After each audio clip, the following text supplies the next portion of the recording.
আপোনালোকে জানে যে আমাৰ মিছন বসুন্ধৰাৰ শেষ সময়ৰেখা 3 সময়ৰেখাটো হৈছে 31 ডিসেম্বৰ। কিন্তু আমি এটা কথা বিভিন্ন জনৰ পৰা এটা আপত্তি পাইছিলো যে যিখিনি নামঘৰ মন্দিৰ বা ক্লাব বা এডুকেশনাল ইনষ্টিটিউশনে বসুন্ধৰা 3ত মাটি ল'ব খোজে তেওঁলোকে প্ৰথমতে পঞ্জীয়নভুক্ত হ'ব লাগিব। গতিকে পঞ্জীয়নো কৰা আৰু বসুন্ধৰাত মাটি আবেদন কৰা এই দুইটা কৰোতে মানুহে কিছু অসুবিধা পাই আছিল। গতিকে আজি আমি কেবিনেটত এটা সিদ্ধান্ত গ্ৰহণ কৰিছো যে বসুন্ধৰাত আবেদন কৰিবৰ কাৰণে পঞ্জীয়নৰ প্ৰয়োজন নহব, কিন্তু যেতিয়া তেওঁলোকক মাটি দিয়া হ'ব মাটিটো লোৱাৰ আগতে অৰ্থাৎ সেটেলমেন্ট অৰ্ডাৰটো হোৱাৰ আগতে তেওঁলোকে পঞ্জীয়নভুক্ত নিজকে কৰি ল'ব লাগিব।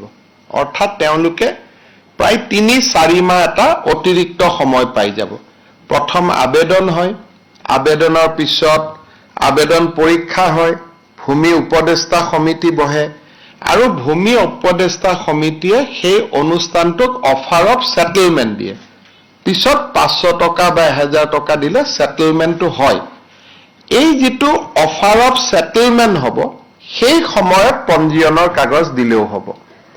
অৰ্থাৎ আজি দিনটোত অহা কালিৰ পৰা নামঘৰ মন্দিৰ শিক্ষানুষ্ঠান সংঘ এই গোটেই অনুষ্ঠানসমূহে পঞ্জীয়নৰ কাগজখন নোহোৱাকৈও বসুন্ধৰাত আবেদন কৰিব পাৰিব। কিন্তু সেটেলমেন্ট পোৱাৰ আগতে বা চূড়ান্ত যিখন পট্টা তেওঁলোকে পাব বা তেওঁলোকে প্ৰিমিয়াম জমা দিব সেই জমা দিয়াৰ আগতে তেখেতসকলে নিজৰ অনুষ্ঠানটো পঞ্জীয়নভুক্ত কৰি ললেও হ'ব। অৰ্থাৎ 31 ডিসেম্বৰৰ পৰিৱৰ্তে তেওঁলোকে 3-4 মাহ আৰু নতুনকৈ সময় পাই যাব। আৰু মই সকলোকে অনুৰোধ কৰিম যাতে এই সুবিধাটো যেহেতু বাৰে বাৰে নাহে education religious and cultural institution সকলে তেওঁলোকে যাতে মিছন বসুন্ধৰাত 31 তাৰিখৰ আগতে আবেদন কৰে। আৰু ইতিমধ্যে মই আপোনালোকক কোৱা মতে মিছন বসুন্ধৰা 3টো ৰাইজৰ এক উৎসাহ উদ্দীপনা দেখা পোৱা গৈছে আৰু মিছন বসুন্ধৰাত আবেদনে প্ৰায় 1 লাখ আজিৰ দিনটোত স্পৰ্শ কৰিব আৰু 31 তাৰিখলৈকে যথেষ্ট বাঢ়ি গৈ থাকিব।